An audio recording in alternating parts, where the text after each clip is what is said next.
Good morning, everyone. I'm going to ride around the world. I'm Mick Claridge, and I'm going to ride around the world on my bike. My son, he gave me advice at the start of this ride, and he looked at me and just said, "Dad, don't be a moron." Let me do my animal signal to gain their respect.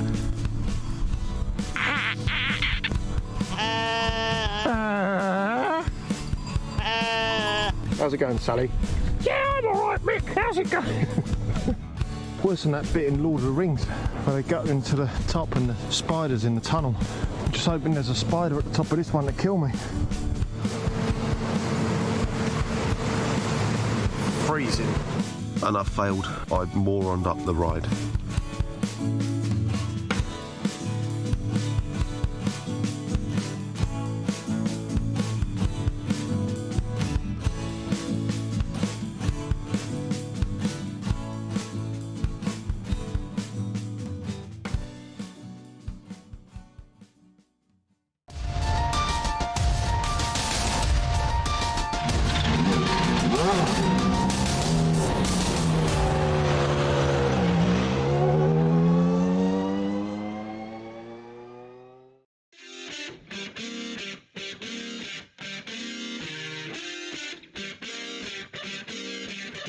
The rapid-fire nature of this series has made the first two rounds a topsy-turvy adventure in the points. Only 2 drivers have been on the podium twice in the 4 completed races. It's looking like it could be anyone's day if you keep your nose clean. Let's see if Brands Hatch proves the same as we get ready to watch round 3 of the Radical Cup Canada Winter Series. And you'll see it all live here on the Global SimRacing Channel. Hi, I'm Joe Peak, and with me in the booth is IMSA driver Joey Atterbury. Behind the scenes is our director, Ryan Bauer, and he's using cameras provided by Dougie Beard. This former F1 venue provides a real challenge for almost any car that races here. Let's head to our track guide to see what lays before our drivers.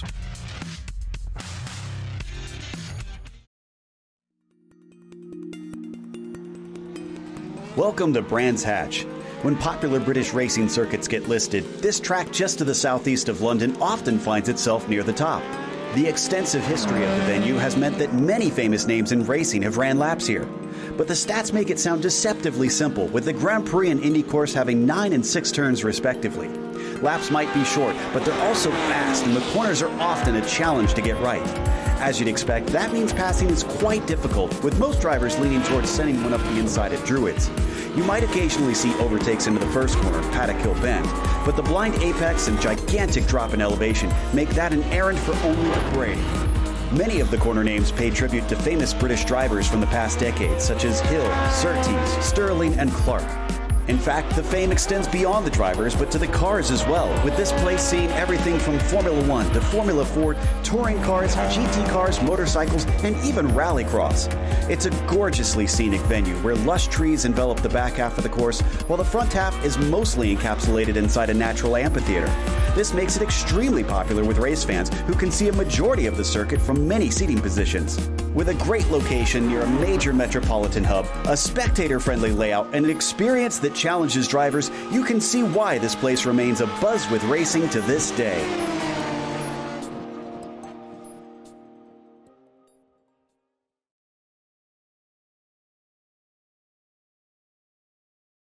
Well, Joey, I got to think with these cars and how fast they are, this is going to be quite the challenge. It'll be a big challenge for all of these drivers, as we just saw 9 turns around Brands Hatch Circuit.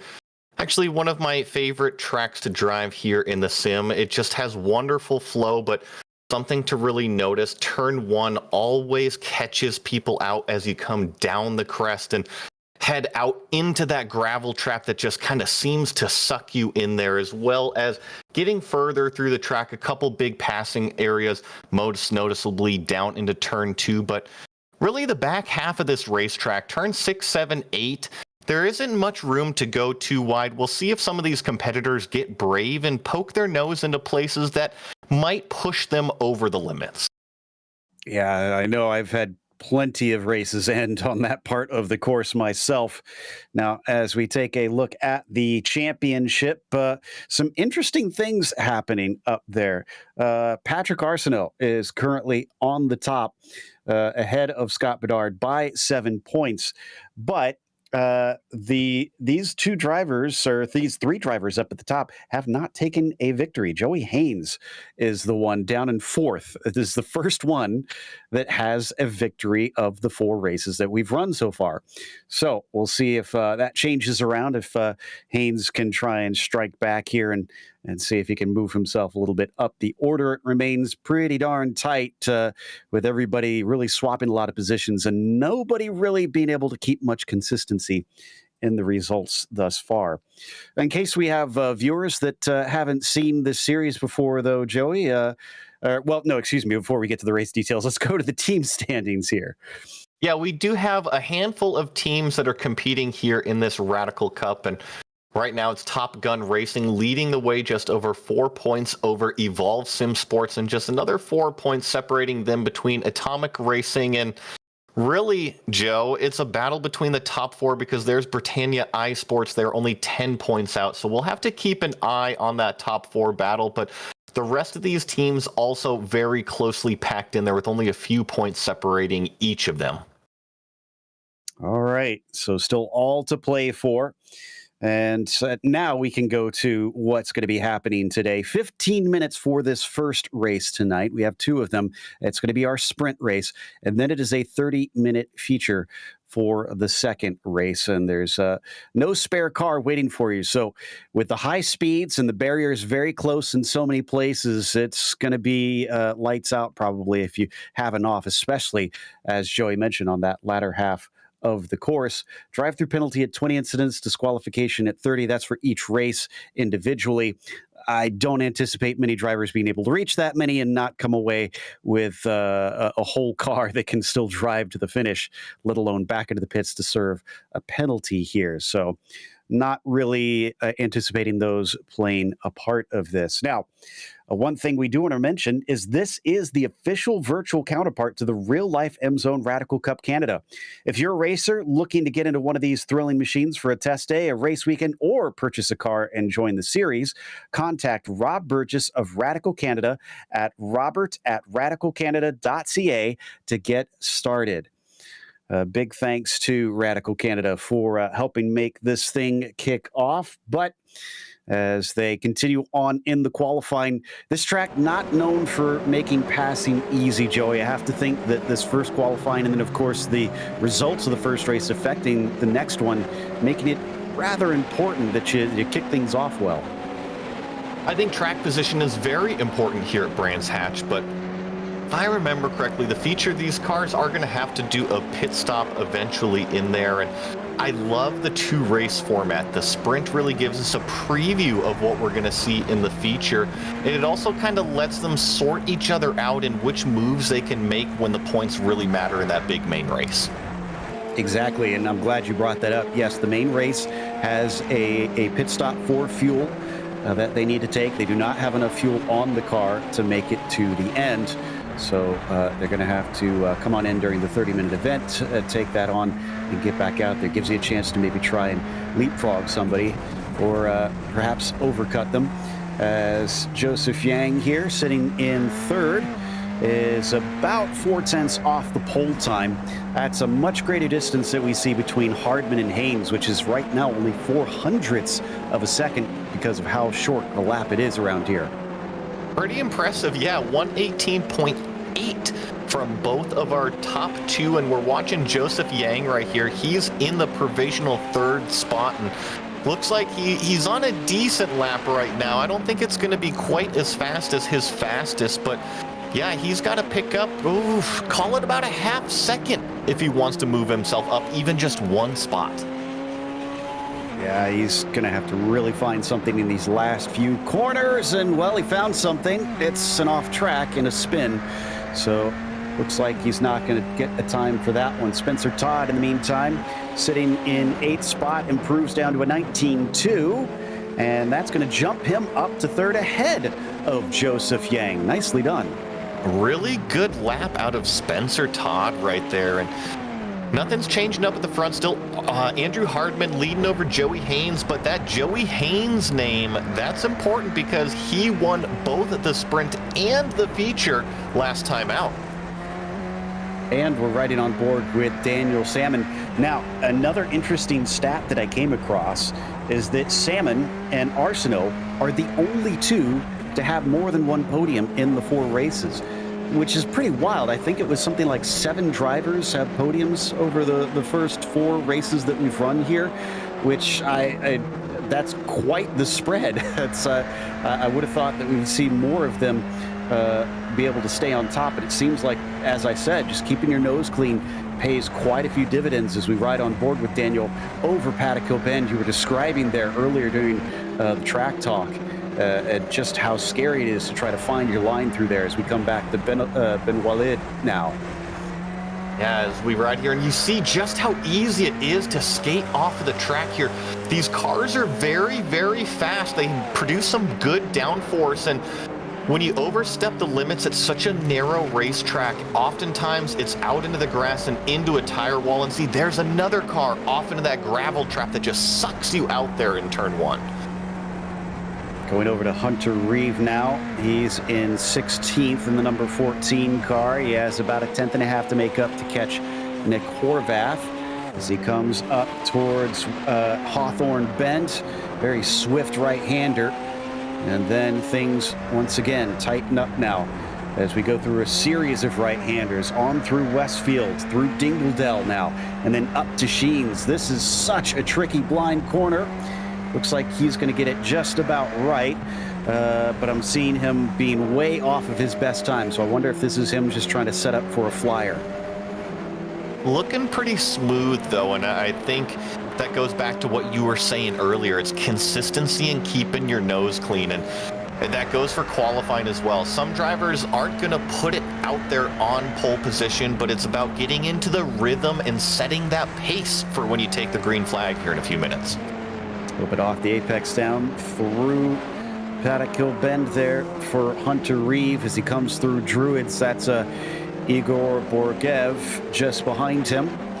That is trying to keep up and see if he can improve his spot. He's actually just ahead of Hunter Reeve by a few tenths.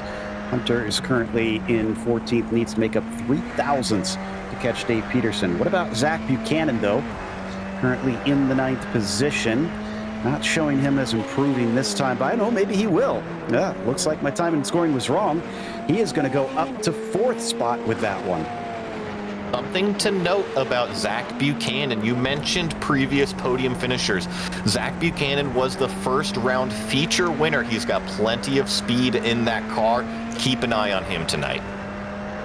Joey Haynes still in 2nd place. Did the double last time and managed to get himself on to that 1st spot as he weaves it down through Westfield, plunging through Dingledell, which is this little valley here. Swift right-hander doesn't really require any sort of lift for these cars. Just sets you up for Sheen and then back through Sterling's and coming up to the final corner. So many blind corners on this one. Even this one right here, it's just a little bit of a rise, but enough to make it tough to try and spot. Well, not only visually, but the car doesn't want to turn. Anytime you go over that crest, you have steering angle. You're trying to turn the car, and all of a sudden it's got no weight on the front end, and it just doesn't want to turn. And you saw it there in turn 1 as well as you go over the crest down the hill. Back to Phil Amaro. A few more drivers than we had in the previous round that are taking part in this one. Phil's down in 24th, though, so he's got some work to do in these last couple of minutes. Now, interesting thing about this series is they do not allow them to complete the hot laps. Once this is over, it's over. And Phil has got, probably, yeah, it looks like just really one more lap. This next one is going to be his last opportunity because he won't be able to complete the one after that. So this is going to be imperative for him. That 122.2, only good enough for the 24th spot, becomes a 22 flats, but that won't put him up any positions.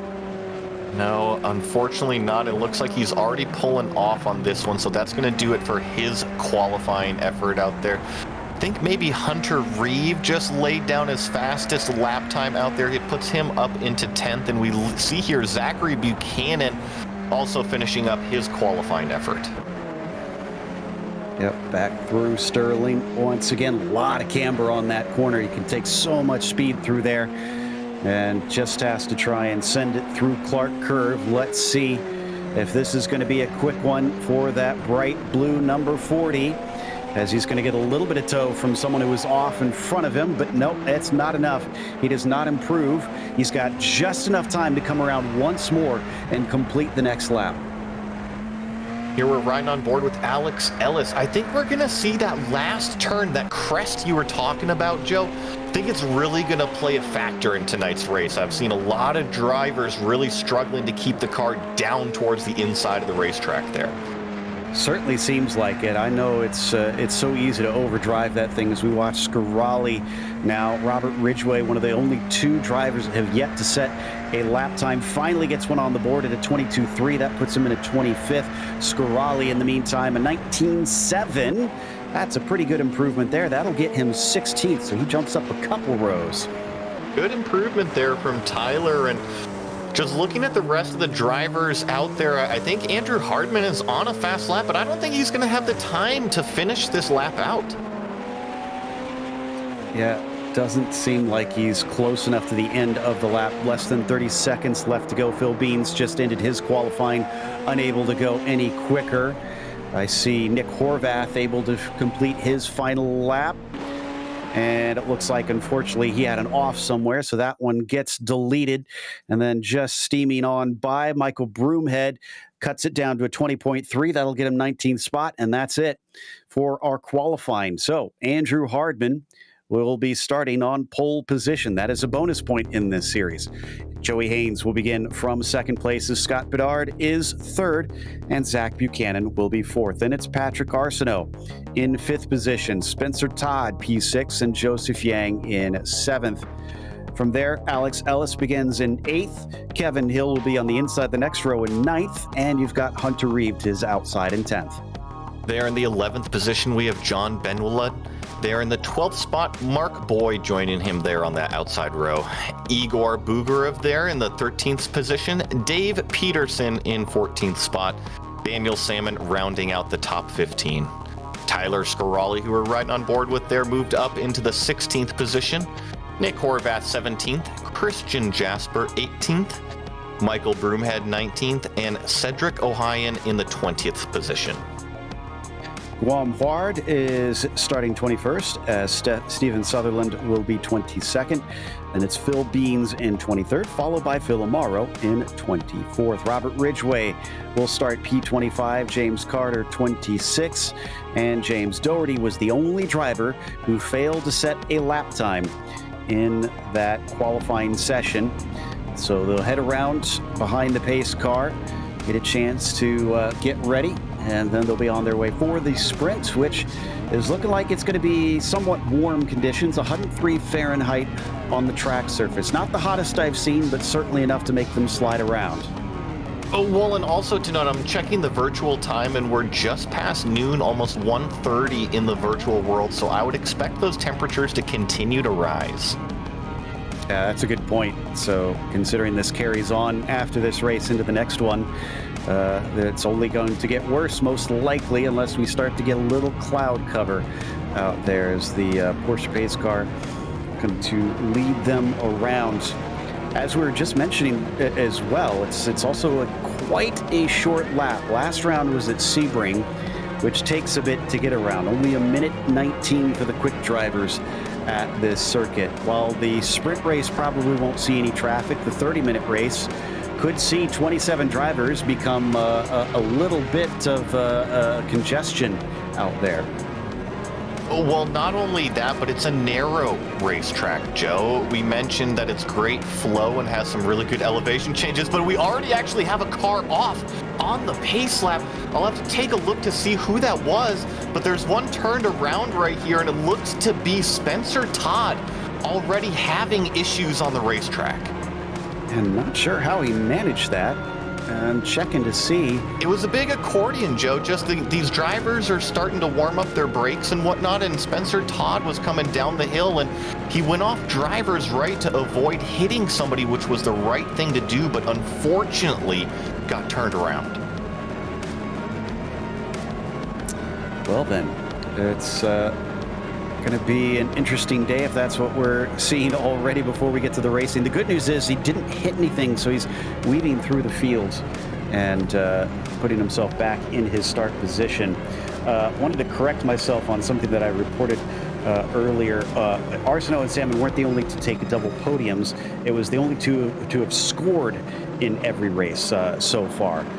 So those two, the only two that have managed to be consistent up to this point. Obviously, multiple drivers have managed to finish on the podium thus far, but it is still rather spread apart as we see James Carter's on board and getting ready to take off on today's race. They're getting double file now that they've got Todd back in his position.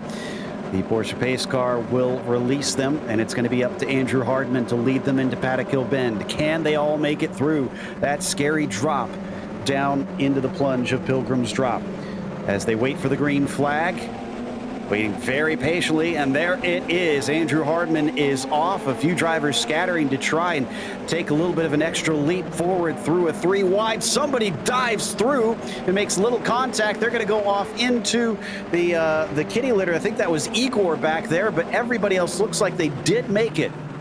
Really impressive jump from Alex Ellis. He jumped up around the outside of a few cars in turn 1, did the same thing in turn 2, and finds himself in the 6th spot. A little bit of a frantic start, but glad we only had a single off and all of that, as now they fly up out of Surtees. Oh, another driver in the background, Nick Horvath, goes down the order as he finds himself in the runoff. And it looks like John Benwilid also had some sort of issue. Didn't quite catch what it was, but he's flying down my time and scoring as we watch the leaders. Hardman ahead of Haynes, ahead of Bedard, your top 3. Really, it's about the top 6 right now that are kind of stretching it out a little bit over the rest of the field, but Hardman has a lot of company in the form of Joey Haynes tucked up under the back of the rear wing. And we'd already seen how quick Joey Haynes can be. As behind them we got some side-by-side action. Zach Buchanan has overtaken Arsenault. Oh, but it might not be for long because he goes a little bit wide. Oh, but Patty is going to have to back off as they come up the Brabham Straight. This opens the door for Ellis. He likes the outside in turn 1. That's where he went on the start. They're going to go side by side. Great respectful racing from both of these competitors, but Alex Ellis up into the top 5. All right, so he is on a mission today. Now can he do something about Zach Buchanan, who we've already seen take a feature win so far this season? Down through the Cooper Straight and up towards Surtees. We already saw one driver go off last time and another have an unseen issue from before. This time, though, the leaders seem to make it through without any problem. I'm seeing really familiar names up front. Joey Haynes really swept the last round.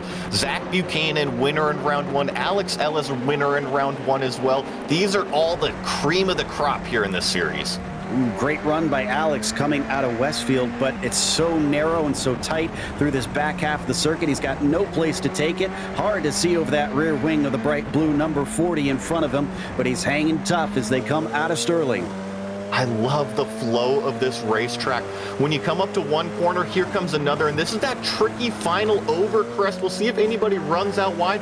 Looks like the top 5 have got it down pretty good.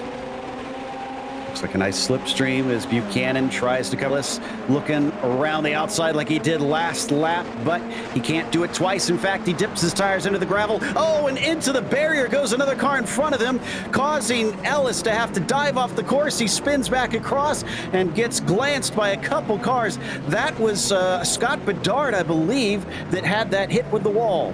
I think you were right there, and Bedard just got way out there in turn 1. I mentioned that gravel trap. It just kind of wants to suck you out there, and he went hard into the wall and bounced back into the racetrack. Alex Ellis actually did a great job avoiding, but ultimately spun trying to get it locked down. Yeah, it forced him into the grass, and there's the two that just barely made a little bit of contact. And oh, somebody else spun around as well with him there, so I didn't see who that was in the green and gray, but they apparently have also had a problem keeping from losing spots with all the melee that was happening up there. Meanwhile, up at the very front, Joey Haynes versus Hardman carries on. Yeah, and Scott Bedard has heavy damage on his car right now. He is dropping. He's just letting cars by where it's safe.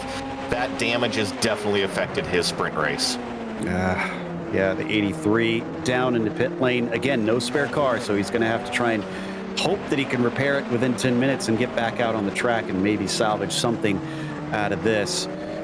Between Haynes and Hardman, Zach Buchanan up to third now and kind of sizing up those two as he starts to chip away at their lead. Yeah, definitely now that Alex Ellis is no longer up the back of Zachary Buchanan in his rear wing, I think Zach has kind of put the visor. Interestingly, Ellis went off again coming through Pilgrim's Rise after the first turn and into the gravel, so not sure what caused that. I also see Phil Beans in the 69 car has made contact with the barrier out there, so it seems that this track really is starting to bite a number of them as they find the limit and unfortunately step over. You know what? I'm going to say it's okay, though, here in the sprint. This is a very tricky racetrack, and driving laps versus racing is two totally different things here at Brands Hatch. Boy, is it ever. Coming up towards Clearways and onto the front stretch. This nice little fight for sixth position sees Broomhead up 13 spots already in this race, but he's trying to hold back Hunter Reeve and Kevin Hill. You're right. This is a great battle for the sixth spot. And yeah, Michael Broomhead's just trying to hold off these two green cars behind him. And Hunter Reeves got to be careful that he picks his spot at the right time, because you're right, he's got Kevin Hill right up the back. So he's made up all these spots. Now he's got to try and hold claim to it, at least for the time being. Poor Hunter Reeve having to both fly in a flash at the sprint. Nobody able to do anything into Westfield, back through the trees. Another thing this course has that you don't see in a lot of modern tracks, the forests just line everywhere along the track. I really do enjoy it, and it makes it seem like you're driving through the forest. Like you said, obviously it opens up here onto the front straightaway and you get these great pit lane and awesome grandstands, but this is just such a driver's track. Absolutely. Honestly, one of its big draws for a lot of people is you can see so much of it out here in spite of the trees, because it's kind of that natural amphitheater. Up into Druids this time, though, as we watch our leaders. It's still Hardman leading, but Haynes is kind of poking and prodding here and there. Joey Haynes, we remember he won both the sprint and the feature last time out. I think he's in a very comfortable position, but looking at about 7 minutes left or so, like you said, we're over halfway through. I wonder if he's going to start to try to make a move or just kind of sit there for the sprint race. And Hardman took second. He tried his hardest to take that win back at Sebring, but couldn't hold on to it in the end. Haynes just had his number and outran him. So is he going to be able to make up for that here today? Does he have something a little bit more at this British circuit? Ooh, as we jump farther behind them, and it's going to go wheel to wheel up to Sheens. This usually does not end well. Cars almost making contact, and Kevin Hill, what a move to find the inside through Sheens. Yeah, great job by Kevin Hill. Ultimately got by Broomhead, and now they're going to go side by side into this final corner here. It's death on the outside if you're too far out. Here we go, side by side, down the front straightaway into turn one. It's on the wrong side, but we have seen some good moves the long way around here into Paddock Hill Bend as they try and get the cars to turn in. There's just no grip there, but maybe off the corner. Almost a look at three wide as Broomhead tried to get involved and once again is able to pass one, but not two. He overtakes Hunter Reeve. Take your pick. Each car taking each position just about every other corner, and another bad run from Kevin Hill. Here comes Broomhead to take both positions back now. Broomhead was leading this train of three, got shuffled all the way back, and no, unfortunately, contact there between Kevin Hill and Hunter Reeve. That is going to break up this battle. And Hill is just in a heap at the side of the track, unfortunately. Gets it back on the course. He had a little bit of contact with the wall, but I don't think that should give him too much damage. Let's take another look here. Yeah, that was a little ambitious. It is a little ambitious. It's also tricky when you have three cars all doing over-unders on each other. So it's which car is coming up the inside, which car is going to do the over-under, which car is out-braking himself. It's a tricky situation. Yeah, it was honestly brewing for some time. You kind of figured something had to blow at some point. Meanwhile, Haynes once again forcing Hardman to go defensive in a few corners here and there, just keeping him on his toes. But Buchanan is also starting to go on his own hunt, making sure that Joey Haynes does not necessarily have one of these top two positions sealed up. He could snatch it away from him. Hardman and Haynes are identical in terms of last lap and fast lap, but the outlier is definitely that, what do you want to call it, aqua and yellow car of Zachary Buchanan. He's a full 0.2 faster than both of the cars in front of him. Yeah, he's got himself a nice bit of pace, but track position seems to be quite a key at this circuit so far. Hard to make those overtakes, though there have been some spectacular ones, even in the sprint. We still have the feature left to go. Don't leave after these next 5 minutes are over, because we got more racing to come. We're going to take a look at Scarali now, who's back in 11th, up 5 positions. He's got a whole heap of cars in front of him, but he's also got a challenge from behind. In fact, it's Alex Ellis who's going to try on his own teammate, and unfortunately his teammate goes off course, and Scarali has to try and gather it back up and onto the pavement. It's one of those areas of the racetrack that really is single file, and you saw why right there. Alex Ellis goes up the inside, had just a little bit of a run, and I think, thank his blessings that it was a teammate that left him room. I don't think the team's going to see too kindly to that one, though, because his... Oh, Hardman's off! Our leader's off! Oh, no! He's going to give up first and second. Looks like he's returning to the track. This was down into Graham Hill Bend. Did he have any help, or did he do it to himself? I think he just went off. It's so tricky coming down the hill there. I think he outbraked himself. Yeah, oh, it snapped on him. He had to catch it. And thankfully, that is a spot where there is a lot of runoff to the outside, so he didn't hit anything. But the damage was done, and he's lost that critical track position. Ride along board here. This is the replay. You're going to see him go down the hill on the brakes. It's just going to step out on him. Happened very quickly, too. Quick hands there, and kind of saved his bacon. But Haynes now has the clear air. Now that he doesn't have anybody in front of him, can he run away from Buchanan? Did he have more pace that was just kind of sitting latent? Certainly seems that way from the first handful of corners here. I know that we're only going to have, I think what I'm looking, probably 2 laps remaining, maybe 3, but last lap 119.3, Joey Haynes, Zachary Buchanan 119.4. All right. As they come around to 2 laps to go, it looks like. I think next time by. This is coming down towards the end of it as we watch this battle between Ellis and Yang. Ellis actually had a 360 not long ago that we didn't see on screen. Yang's going to be able to pull to the inside. It has been nothing but excitement for the number 5 car. Joseph Yang and Alex Ellis have both had a very adventurous race. They've been making some great passes, but also have found themselves down through the thick of the field. But what I'm looking at, maybe top 10 is ahead of them at the end of this race. Wondering, I think that might be the same Alex Ellis that I've seen in the past race the Audubon Sports Car Challenge. So he's familiar with racing and sports cars, but apparently he's struggling a little bit with these little go-karts of machines.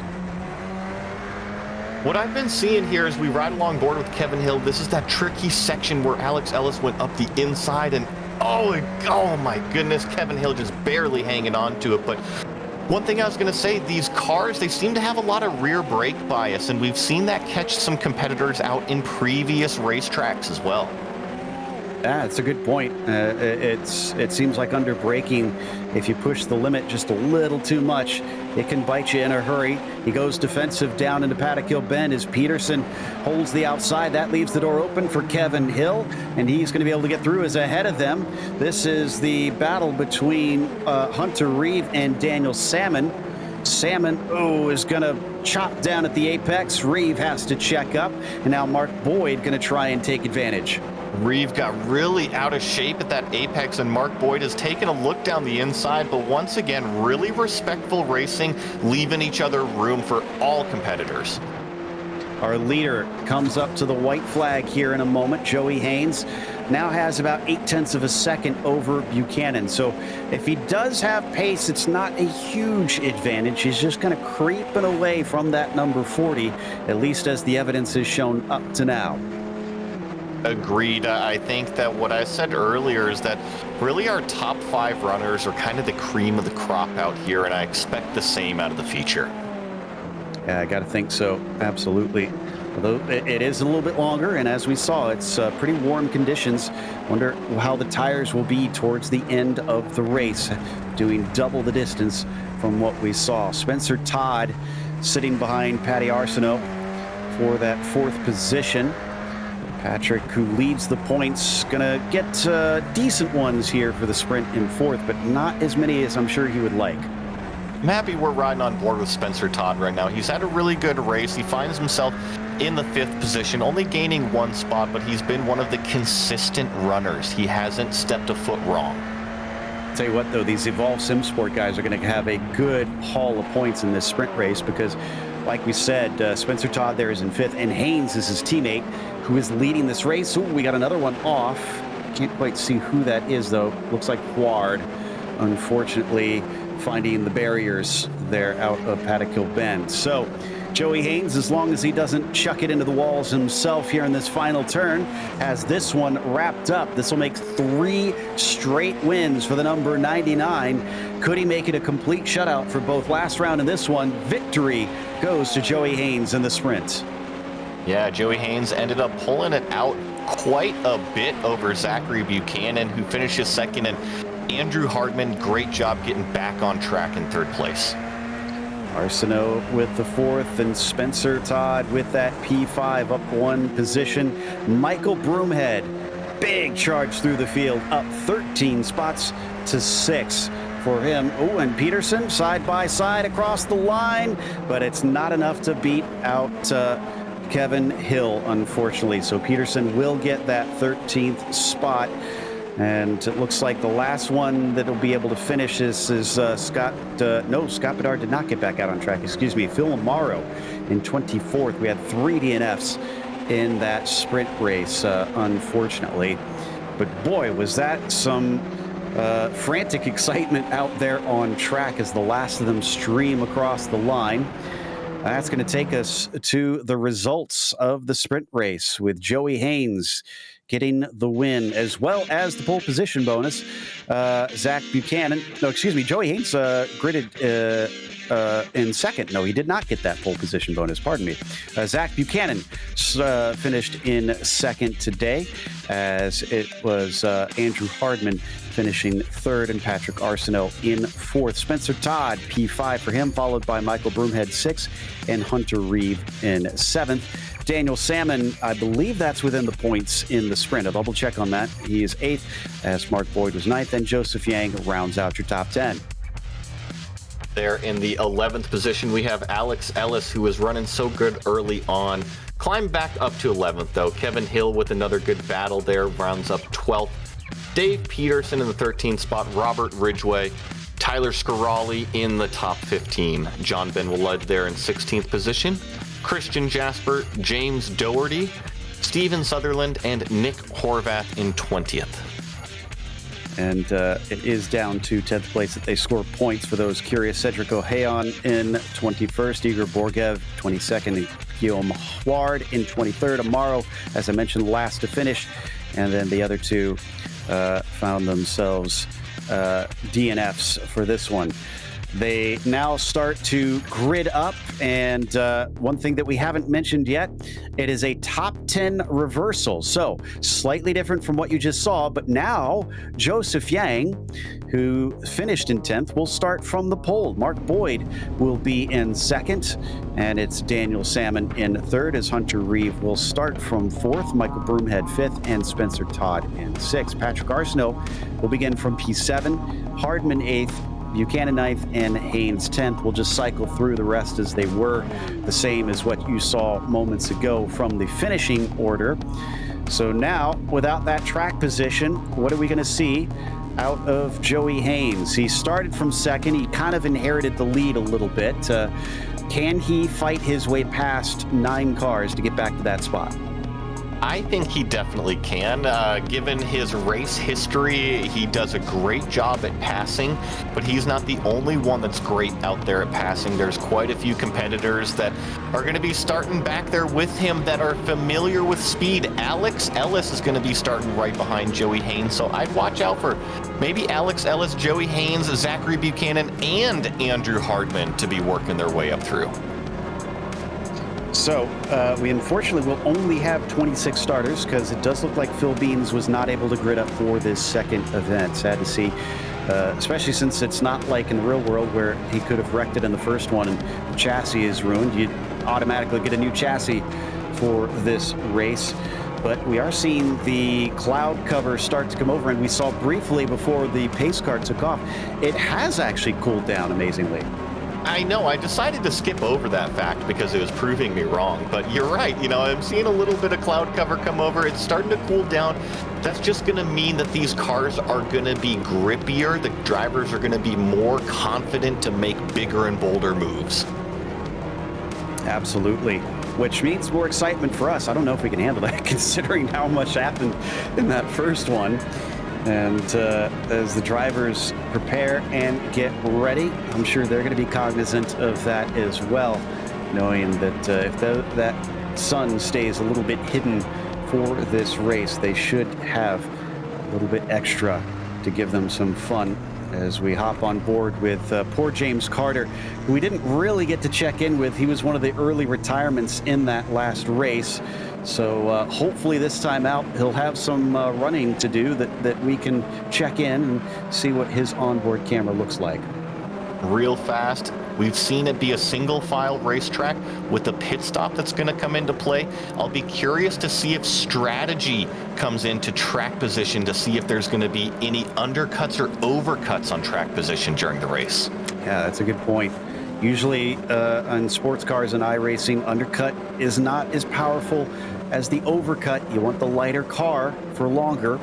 So we'll see if that still applies for most of the people, or if maybe they could get some time by stopping in early.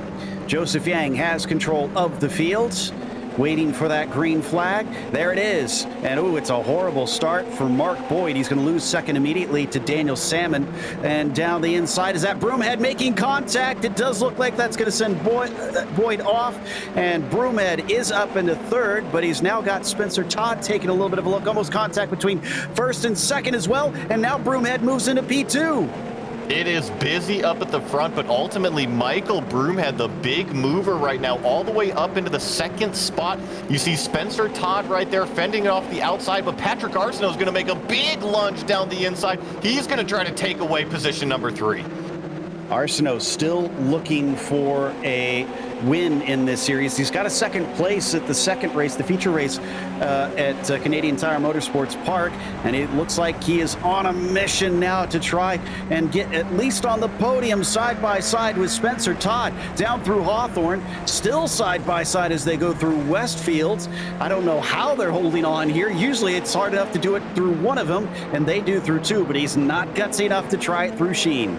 Hunter Reeve is just waiting to pick up the pieces right here, and he's actually a little anxious because he's got a hungry pack of really fast drivers quickly approaching behind. So we ride on board with Reeve, looking back, one of those The winner there, the second place finisher, Zach Buchanan, looking very hungry. And once again, a lot of drivers trying to make some moves as Salmon trying to fend off Alex Ellis.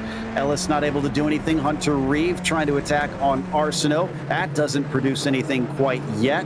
So they're going to get back to mostly single file, except for the likes of Ellis and Hardman. Ellis fends him off, but Hardman pulls the over-under. You know, I got my fingers crossed for Alex Ellis that he can hold it together for the feature here, because if you look behind, that's the Hardman-Haynes-Buchanan combo. Those were your front runners in the sprint. Alex Ellis started behind all of those fast guys. He's already passed them. Buchanan up the inside, coming into Hawthorne. That one's going to net him a position. Joey Haynes does not fight it. So maybe Haynes trying to think long-term here, just letting it go for now, hoping that his pace can pay dividends later.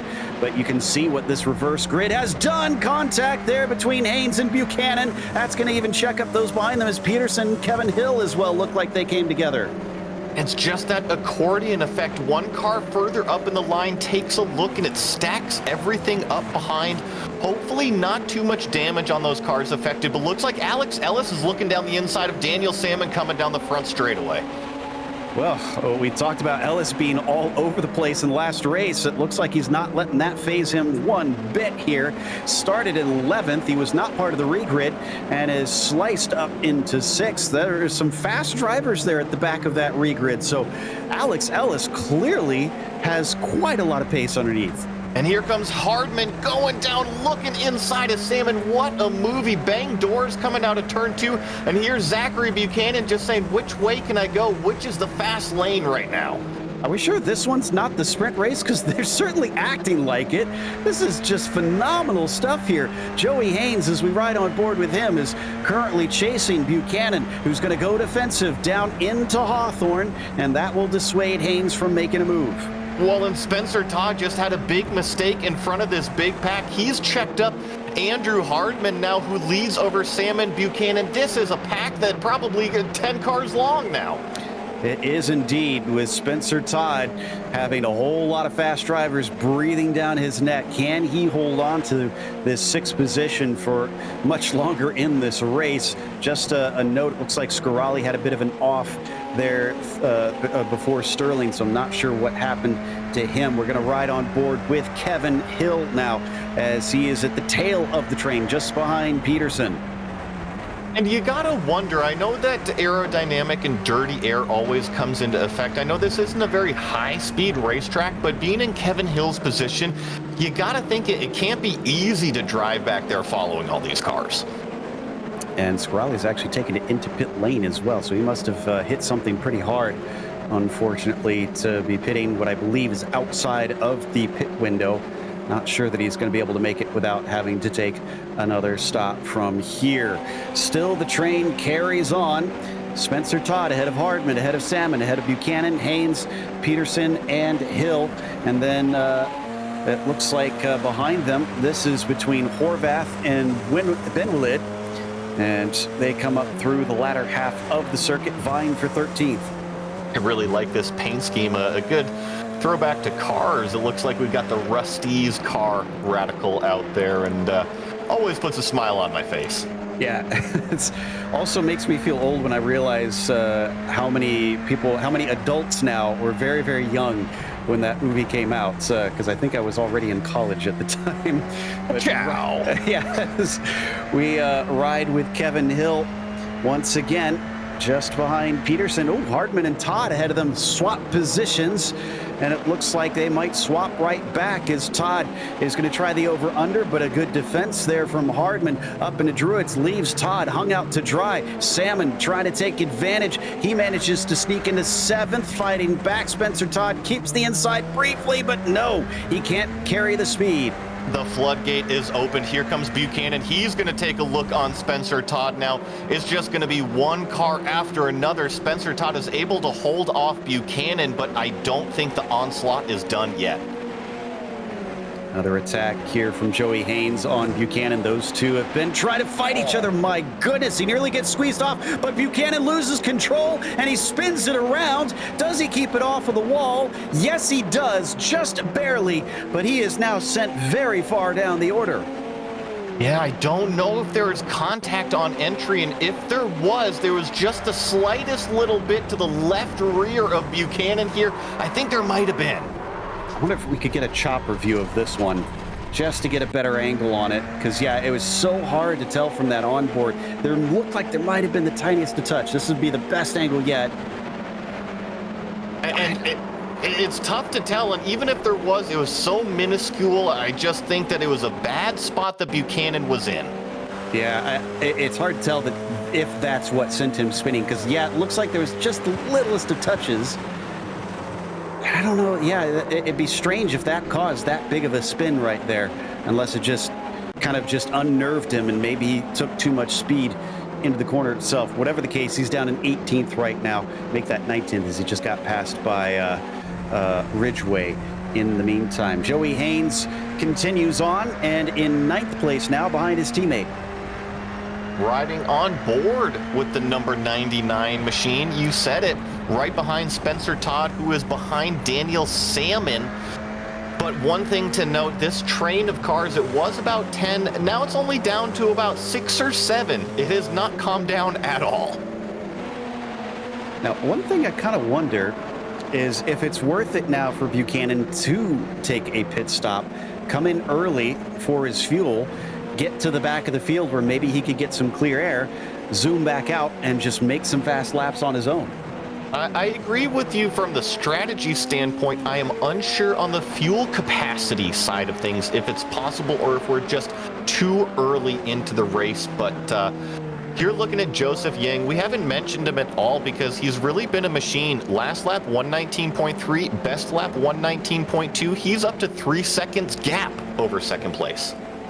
Honestly, it feels to me like Joseph Yang has grabbed this opportunity with both hands, because everybody behind him has just been messing around with each other, and he's been saying, yeah, go ahead, have fun, guys, because like you said, consistency is just paid dividends right here as we watch the battle. Ooh, a big lockup behind them as they fly up Pilgrim's Drop. And that is Horvath having caught up to Peterson and Hill. So it's gone from a 2-car fight to a 4-car fight. Impressive run from Nick Horvath there. You mentioned him. He's in that white and red car, 3rd in line. Ooh, John Benwillard's actually going to have a really good run, but he knows that he can't take it anywhere. It's just such a narrow part of the racetrack. But I mentioned Nick Horvath. He's up 8 positions right now, one of the biggest movers in the race so far. And they have Scott Bedard approaching. Remember, he had that big damage, had to retire from the race. He's up 11 spots, which I believe is within the points. Yes, top 20 score points here. And, well, there's a position right there, because that was Benwillid who took a trip through the kitty litter. Yeah, Bedard is our biggest mover with that pass, up 12 positions. And you know, there's a handful of other big movers, and a name that we mentioned a lot early on, Alex Ellis, now on the screen, challenging second place Michael Broomhead. Yeah, Ellis already on the podium. What a recovery it is after just collecting himself from that rather atrocious sprint race, and has been looking phenomenal here in the feature. Broomhead, to his credit, is staying pretty calm, it seems, for now. A little bit of a look from Ellis, but not enough at this stage. Ellis is very aggressive. He's made a move once already. Oh, that was a squeeze down to the inside, but Alex Ellis had no place to look down there. That is just not a passing opportunity, and he's going to have to find a better one. Yeah, I was going to say, you can't always anticipate that the driver is going to know you're going to be there to the inside around that corner, so Broomhead probably more focused on the corner up ahead than trying to worry about the car behind. Now, though, great exit coming off of Clark. Alex Ellis, is he going to have second successfully? He's very shallow into Paddock Hill Bend. Got to keep it out of that gravel, and he does. So P2 for the number 5 as the 00 goes down to 3rd. Really good job so far from Alex Ellis, and he is the fastest car on the racetrack. This is Joey Haynes looking up the inside of 7th place right now. He's trying to get around Daniel Salmon. I think he will get that pass done. So Haynes not looking quite as good as what we saw back at the last race. In fact, he was a little slow there coming out of Graham Hill Bend as well, allowing an opportunity for Salmon, but he can't quite get through, tries to cut back underneath. Look at this traffic jam of cars that Spencer Todd unfortunately gets the worst of. He gets overtaken by his teammate Hill. I love it, and I really think this is due to the race format that they have in this series. I love the sprint going into the feature, and not only that, but the top 10 invert. It just throws so many different variables out there, and I also think it's what's made such a great points championship too. Okay, here's a question for you, Joey. Alex Ellis seems to be one of the fastest cars on the track, as he's got the fastest lap right now. He's got 3 seconds to make up and 18 minutes to do it on Joseph Yang. Can he do it? Yes, I definitely think he can do it, because his last lap was his first lap in clean air. He's already down to a 118.8. Joseph Yang, 119.4. Spencer Todd just came in. I think this should be a scheduled stop for him. James Doherty does as well. So a couple cars going to get their service here, not super early, but before the halfway mark, which is not something we see as often as they come down into Surtees once more. This is Hunter Reeve trying to stick with Arsenault, who's now on the podium. Really good battle throughout this midfield. I've really been impressed that it hasn't gone away at all. Usually you see one car get by and just it kind of steamrolls from there, or it gets separated out. This is just stuck with it lap after lap after lap. Poor Broomhead, though. He's back down to 5th, where he started briefly in that 2nd spot, and looks like behind him Andrew Hardman starting to threaten. Maybe he'll move him outside of the top 5 even, as we ride with Peterson down in the 10th spot. Whoa, and unfortunately there's going to be a spin in front of them, and someone collides. That was Daniel Salmon, and Nick Horvath got into him. I think Salmon might wind up out of the points for the first time this season if he's unable to carry on from there. Catching this replay here, it's going to be this lead car, Daniel Salmon, that has the issue.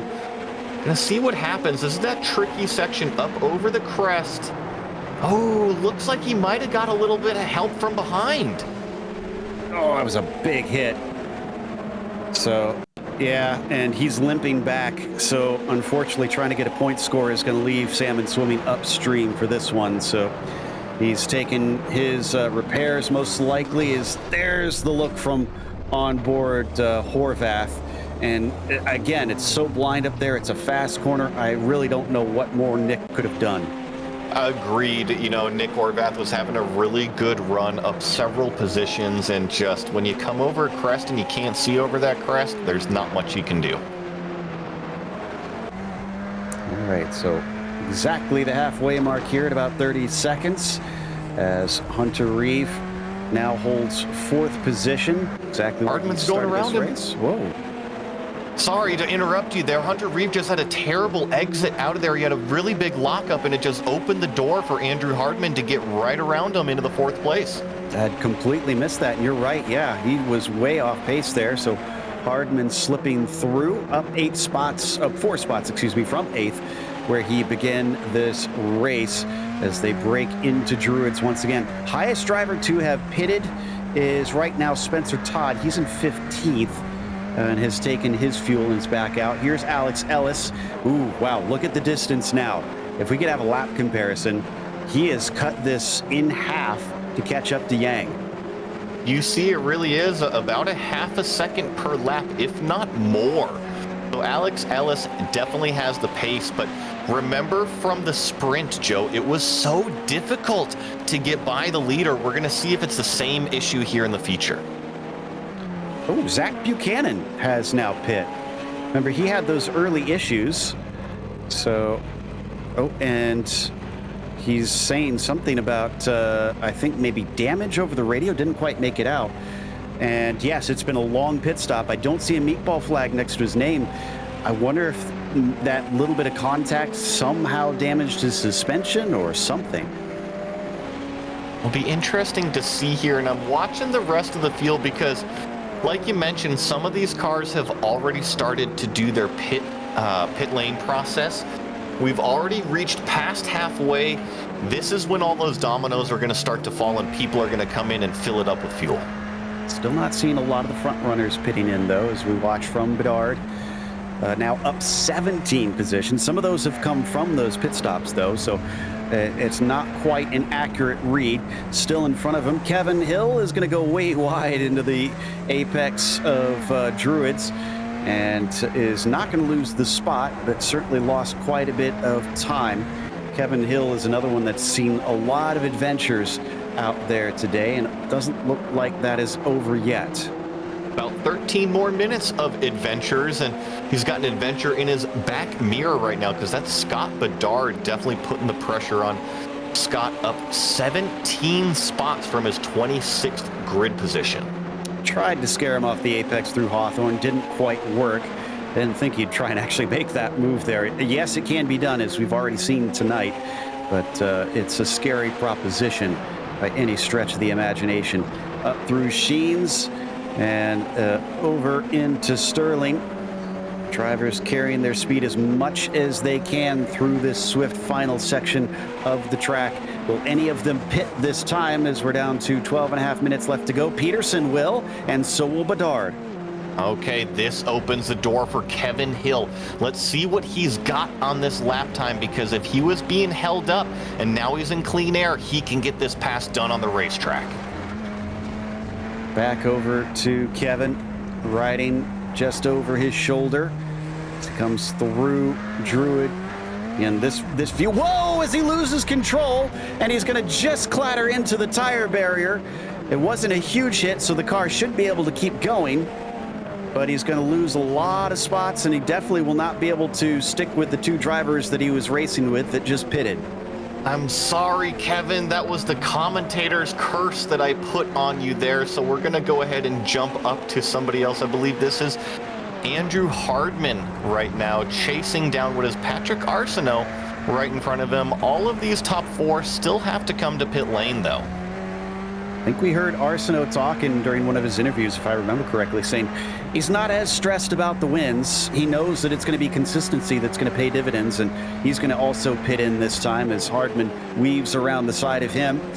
And Arsenault's not looking like he's going to be finishing on the podium in this race, but a top five might still be on the cards. Ellis now has it down to half a second, up to Joseph Yang. It's been really interesting watching the lap times between these top two, because when Alex Ellis makes a mistake, Joseph Yang has a good lap time. When Yang has a mistake, Ellis has a good lap time. So it really is playing kind of this weird accordion where it's kind of like a string. Oh no, Joseph Yang loses it hard into the tires. Oh, he succumbed to the pressure. He was doing so good for most of the race, but as soon as someone rocked up on his gearbox, he crumbled. And, well, he still has to take his pit stop, so he could try and take some repairs, but that was a massive slam into the wall. I think he just got on the accelerator a little too much, spun up the rears, got really loose, and tank slapped into the wall. Yeah, just slapped it. Thankfully did not bounce back completely into the racing line, and everybody behind was heads up on that, but the car does look like it's crabbing a little bit here. Just really unfortunate, because Joseph Yang was having a great race. He was leading the whole thing, and just a self-inflicted error, unfortunately. So Ellis effectively should be leading, even though he's pitted in. Hardman carried on, so he will overtake the lead now, but should have it once the pit cycle is finished. And Ellis returns to the track. Actually, it looks like in potentially third. Yeah, third place as Christian Jasper carries on through, not having taken his pit stop yet either. It's been a complete reversal of fortunes for the number 5 between that sprint race and the feature that we're watching right now. Still a third of it yet to go, so things could change around. But so far, knock on wood, Ellis seems to have basically rebounded. It's funny how racing works, because when it rains, it pours. When one domino falls, they just keep falling. And Alex Ellis, you know, he really felt that in the sprint. And here in the feature, things are definitely going more his way. So as we watch Hardman, who now leads this race, come up to the final corner. Is he now pitting in? Is this the end of that window? Yes, it is. He finds himself having to take his fuel, and he'll have to give it back to Alex Ellis. Now, Ellis was, let's see, who was he racing before that he passed to try and get up to second place there? Yep. Yeah, he was battling with Joseph Yang. He had crawled up on the back. Before that, who he had overtaken and was leading? I'm trying to remember. It was Patrick Arsenault there, and then it was Hardman that got around Arsenault, and it'll be really interesting to see as Hardman comes out. Yes, right behind Patrick Arsenault. Okay, so Arsenault is in second, and the podium is indeed on the cards here for the 925. 5 seconds behind Ellis. All Alex has to do is cruise back home, and he'll be able to make up for what was a bit of a disappointing sprint race, unless Arsenault really has something that he's been kind of letting lay dormant. Hardman behind him is going to try and make life difficult, and then they've got 2.3 seconds to Hunter Reeve just off the podium. It'll be really curious to see this battle for second place, and I know that actually there's a lapped car up there as well, and Kevin Hill that's just up there, but great shot. This is James Carter back in the 24th position, doing consistent laps out there, loving the t-shirt and the setup, although I don't see the Christmas lights on the Christmas fan anymore. No, it's just a plain old biggest fan right now for him. Once again, unfortunately, James seems to have had more problems. Something on lap 6 from what it looks like on his lap chart here, because it disappears for a moment, and he is 6 laps down. So I assume, whoa, that's almost a 900 there from Daniel Salmon. But he gets it to finally stop, and oh no, Christian Jasper, wrong place, wrong time. It's just so tricky, you know, there's a car trying to get back on the racing line, and Christian Jasper came up. He locked it down. I think that rear brake bias caught him out. And the car whipping around in front of him probably didn't help either. But let's see how Daniel Salmon managed to get the car to turn so many times in the first place. All right, so 360, 720, a little more than a 720 there for him, but still didn't hit anything, just made life a bit miserable for Christian. Very miserable, because Christian was having a really good run. If I'm looking up here, he was inside the top 10. I think he's still kind of hanging on to what I believe is 8th place right now, as we're catching more action on the racetrack. And yeah, just unfortunate for Christian. Here's his perspective. He sees the car, and yeah, I can understand that. He thought it was going to be one way, and then it was another, and just couldn't make the decision in time. Pretty hard hit. I'm with you. I'm impressed that the car's still running in 8th right now. And you called it. It was just a flip-flop of which way you can go. And jumping back up, this is Andrew Hardman, who is trying to chase down Patrick Arsenault, who's right in front of him there. And actually, I think that was Kevin Hill that just went off hard in turn 1 in front of him. Yep, Hill had to take a tow. That's his day over. That was a self-spin. Just lost control of it. He'd already had enough issues before that, and, well, that finally sealed the deal. Here's the replay. Turn 1 so tricky, it's up over the crest. That gravel trap is just so inviting, but he lost it on entry loose and just ultimately out there into the tires. It really is a frightening corner. I remember the first time I saw an onboard with it, it was with a 70s F1 car, and I couldn't believe the drop as you come over the rise and down into the valley. Coming back to Andrew Hardman. Well, he's run down Arsenault now. Arsenault's dealing with lap traffic, who somehow gets out of the way through Sheen. That was James Carter, thankfully giving them space. And as they come around towards Clark, Patty's going to have to really fight hard. He's going to have to pull on that nickname of Maverick and try and play his best hand. Now, we've haven't really paid attention too much, but we're working 4 minutes left in this race, and what a fight we've got for second place. Oh no, Patrick Arsenault runs really wide in turn 1. That's going to open the door for Andrew Hardman. Hard on the brakes here in turn 2, leaves the door open. Hardman right up into that second spot. I wonder if Patrick decided, again, not to fight it too hard, take the third place, get the valuable points from here. Hardman is one he needs to worry about because he's chasing him in the points championship right now. As we go side by side up into Clark Curve, Dave Peterson fighting with the likes of Christian Jasper. Jasper, who might be a little bit wounded at this point, doing his best to make this at least something of a challenge. And it looks like it's not enough of one if Peterson takes that 8th place away. Looking at Christian Jasper's time, there might not be heavy damage on the car, but there might be some sort of residual damage. I'm seeing, yeah, looks like the front right splitter's a little banged up. So we compare the temperatures with how much cloud cover we've had during this race to what we had in the sprint. We are down to 93 Fahrenheit, a swing of 10 degrees. Hopefully the drivers have taken that into anticipation and have a setup that's good across temperatures. And this man, Alex Ellis, seems to thrive in these cooler temperatures compared to what we saw in that sprint race a little bit earlier. Next time by, I think should be 2 to go. I think we might have 2 more laps to go. Yeah. Judging on this. And one car that I've definitely got my eye on right now, Joe, is actually Hunter Reeve in the 4th position. I mentioned him because his last lap time was a 1:19.7. That's enough to run with the leader right now. That's over a second faster than Patrick Arsenault in the 3rd place.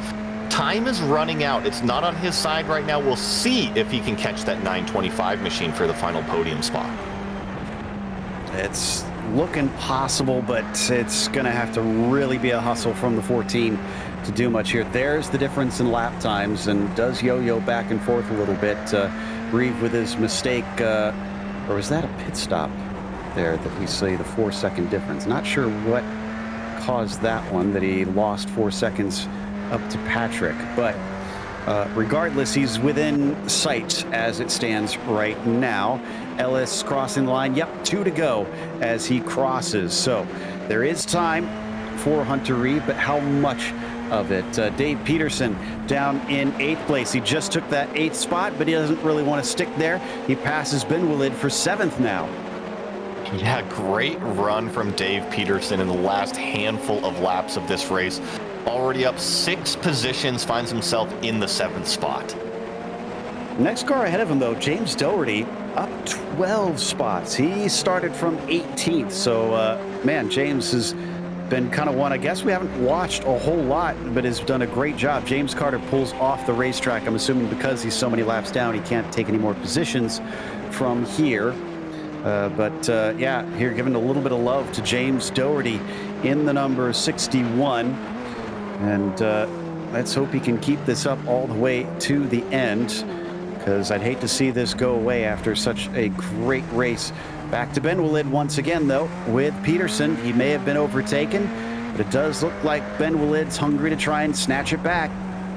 He is definitely hungry, and time is running out. I think Alex Ellis is rounding the last corner. He's going to take the white flag as he crosses the stripe this time.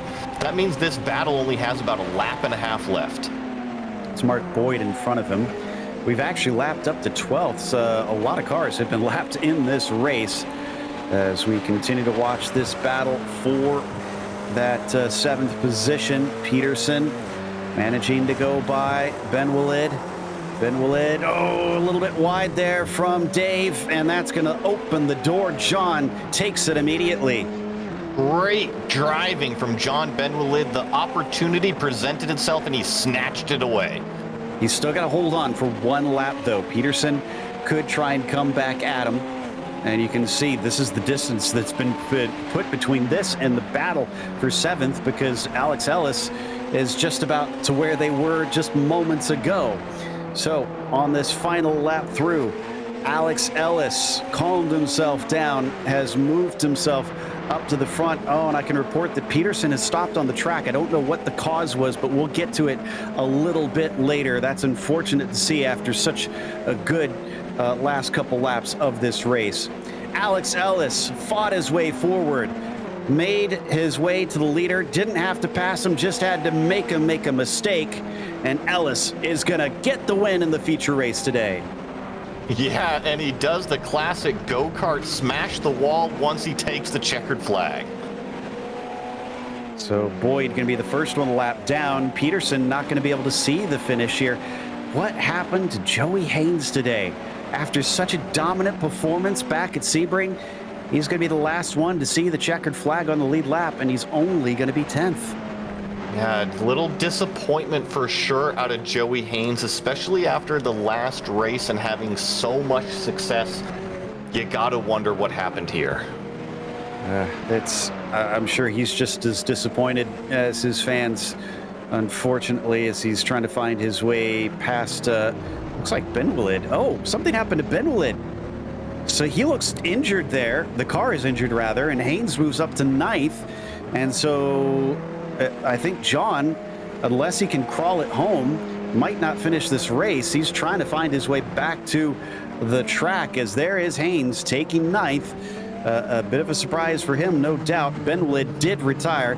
He could not get to the checkered flag, unfortunately. That's going to take us to a quick break. We'll come back with the unofficial results as well as driver interviews, so stick around. Racing isn't easy, but experiencing it is. iRacing puts you in the driver's seat with the industry's leading sim racing game. Drive on laser scan replicas of the greatest racing circuits from around the world. Go head-to-head against other drivers chosen by skill-based matchmaking to ensure competitive racing at every level. Compete across all your favorite series. In officially licensed cars, engineered to deliver the most accurate driving experience possible.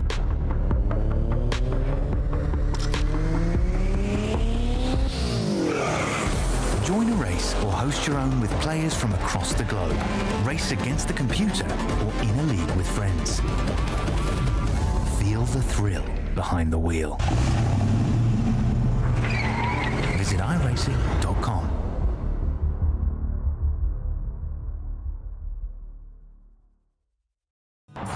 Good morning, everyone. I'm going to ride around the world. I'm Mick Claridge, and I'm going to ride around the world on my bike. My son, he gave me advice at the start of this ride, and he looked at me and just said, "Dad, don't be a moron." Let me do my animal signal to gain their respect.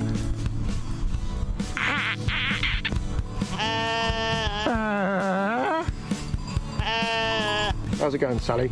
Yeah, I'm alright, Mick. How's it going? Worse than that bit in Lord of the Rings where they go into the top and the spiders in the tunnel. I'm just hoping there's a spider at the top of this one to kill me. Freezing. And I failed. I moroned up the ride.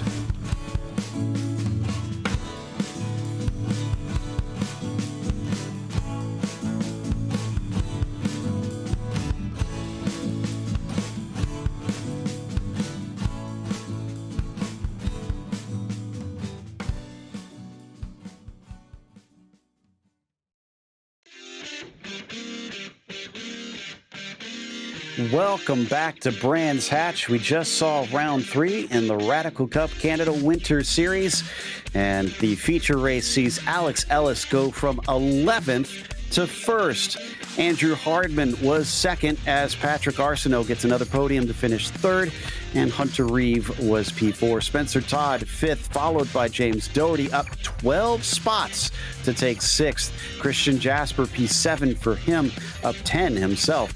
Michael Broomhead was up in the podium positions briefly and then just couldn't keep pace with the others. He at least got an 8th place as Joey Haynes was 9th, and the top 10 first car lap down was John Benwillid.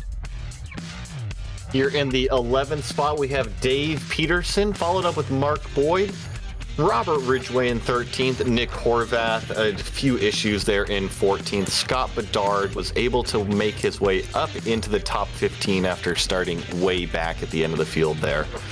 Cedric O'Hyan in 16th, Daniel Salmon 17th place, a few unfortunate incidents early on, Phil Amaro there, Steven Sutherland, and then Kevin Hill rounding out the top 20. 21st went to Joseph Yang, who unfortunately wrecked out of the lead as James Carter eventually got back out on track and finished 22nd.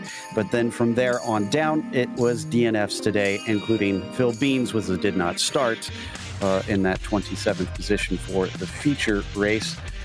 Well, it looks like we've got our winner for the feature, Alex Ellis, ready to talk to us. And Alex, how did you go from off tracks and spins and all kinds of problems in the first race to blitzing up to the win in this second one?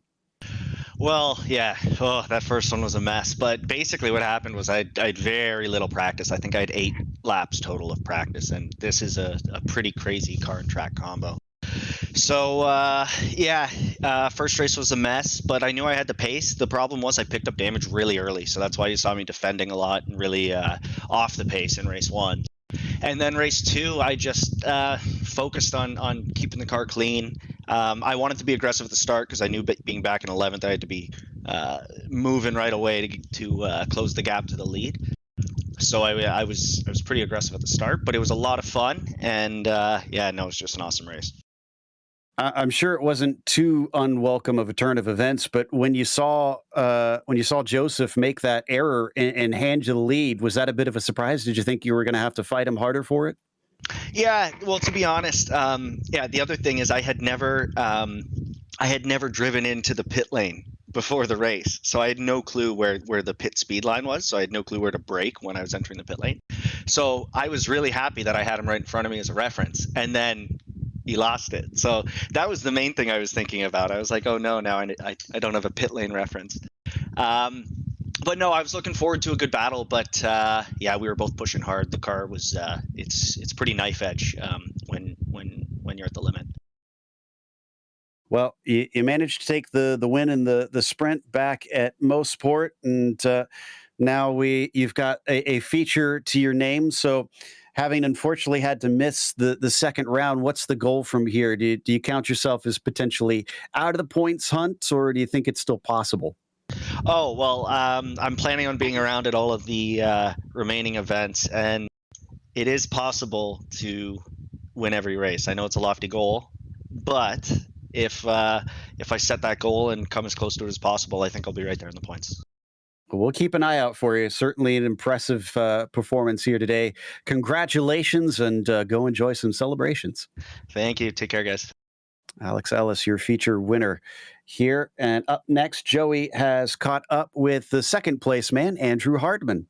Andrew, congratulations on taking home the second place here in the feature. And then also, I believe that was second place in the sprint as well. Pretty good points haul today for you.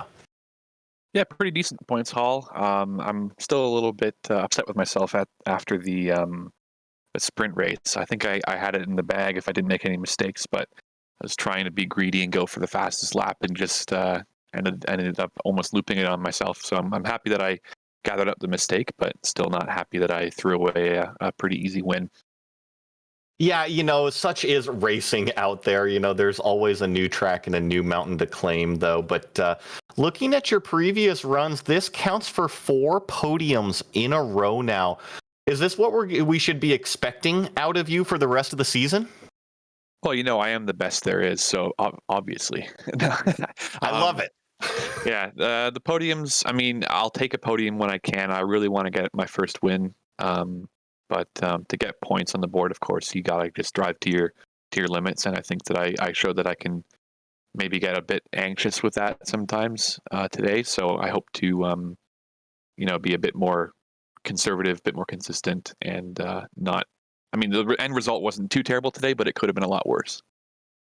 Well, talk to me a little bit about that then. If you really want to get up there and stand on that top step, what did you need to be able to do it today? Where was the gap between you and Alex?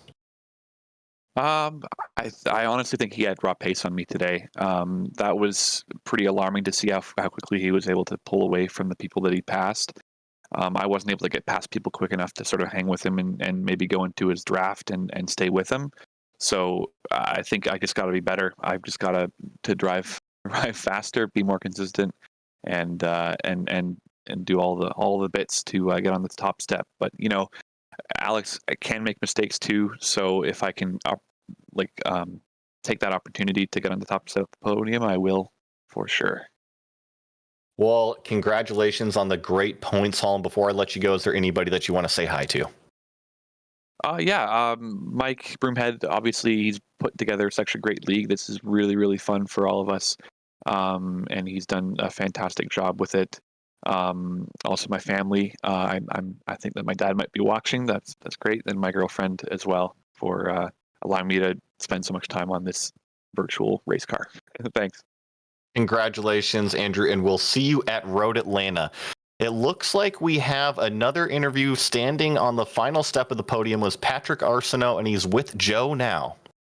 Indeed, he managed a fourth and a third in the sprint and the feature, respectively, which for a man who came in leading the points, that's not too bad. And we talked to you a bit about that last time, how you just want to try and click those off. But you look up at Hardman with a third and a second. Does that concern you at all? Yeah, well, maybe I thought about changing my Maverick name about consistency, because I always behind Hardman. He's a good racer. He's a good driver. He's hard to catch. I know where I have to practice a bit more to get better, but I'm so happy with my P3 and P4 with a bit of carnage everywhere. So I'm pretty happy. Yeah, and you talk about the carnage. This is a track that's known for really punishing drivers pretty harshly with how fast it is and how little runoff there is. What did you kind of do to prepare for this one? What was your approach coming in for a circuit that could so easily throw away a good day? Well, just like you said, it's so hard to just stay on the track, and if you make a mistake, you gotta catch the grass and off you go. So my main goal was to be consistent, maybe a bit slower, but at least finishing both races. And I'm pretty happy with P3 and P4 because I see good drivers get cut off. Bedard got a bit of a problem at both races. So I'm just happy to finish it without any incidents. Yeah, again, that did seem to serve you quite well there. Next one out is going to be Road Atlanta. What are your thoughts at that circuit? Because it's another one that can sometimes really bite you without a little bit unexpectedly, I should say. Yeah, both tracks and cars like Brands Hatch, Road Atlanta, most sports, you need to be focused all the time, and it's a bit challenging, and I love that. So I'm looking to be ready, put a lot of practice, a lot of laps, and just have fun too. Well, it was certainly fun to watch today. Congratulations on a podium and a fourth. Thank you, sir. Patrick Arsenault, who got himself more handy points today. Up next, a real quick one. Joey's caught up with the other Joey Haynes, so we can try and figure out what exactly happened today. Yeah, Joey Haynes, not necessarily the result you wanted in the feature after taking home the win in the sprint. What happened to you out there? Well, everything seemed like it was going all right. I was running sixth there kind of before the pit stops, and then I'm not entirely sure what happened, but I guess I got an unsafe pit entry, and that gave me a nice 40-second hold. So that was... there wasn't much coming back from that. I tried to recover. I was right there with Mike, and then I made a mistake because I was pushing pretty hard, just trying to make up ground after that. And it was definitely tricky, a lot trickier trying to come through the field this time when everyone doesn't crash in front of you, I guess. Yeah, well, like we saw at Sebring, you took home the victory in the sprint and the feature, and you were on a roll, taking home the victory in the sprint here at Brands Hatch. Not the luck you wanted here in the feature. And before we let you go really fast, how do you feel at Road Atlanta? Is there anybody you want to say hi to? At Road Atlanta? Oh, Randy Lanier if I'm going to Road Atlanta. Well, how do you feel about Road Atlanta? And then secondly, is there anybody that you want to say hi to? I mean, I love Road Atlanta. That's a great track. I can't wait for the next one. I definitely want to say hi to my wife. I know she watches all the races, as well as everyone who supports Evolve Sim Sports, because it's just been fantastic. TNT promos. We've got Muradness on the car. We've got Direct Innovations. Just all of our sponsors, really, for all the support, and of course for you guys putting on these great broadcasts. Thank you so much. Well, that was Joey Haynes, your sprint finisher, unfortunately 9th place in the feature here at Brands Hatch today. Which is going to wrap us up. So a big thank you once again to the Radical Cup Canada Series for bringing us on for this season of coverage. And also thanks to the team today, Joey, Ryan, and Dougie. Make sure to check out our social media, our website, merchandise store, and don't forget to subscribe to our YouTube channel as well so you don't miss a moment here on GSRC. Like we mentioned, the next race will be Road Atlanta, Friday, January 20th at 9 p.m. Eastern. Be sure to check out our other broadcasts listed here, but until next time, race clean, race hard. We'll see you on the track.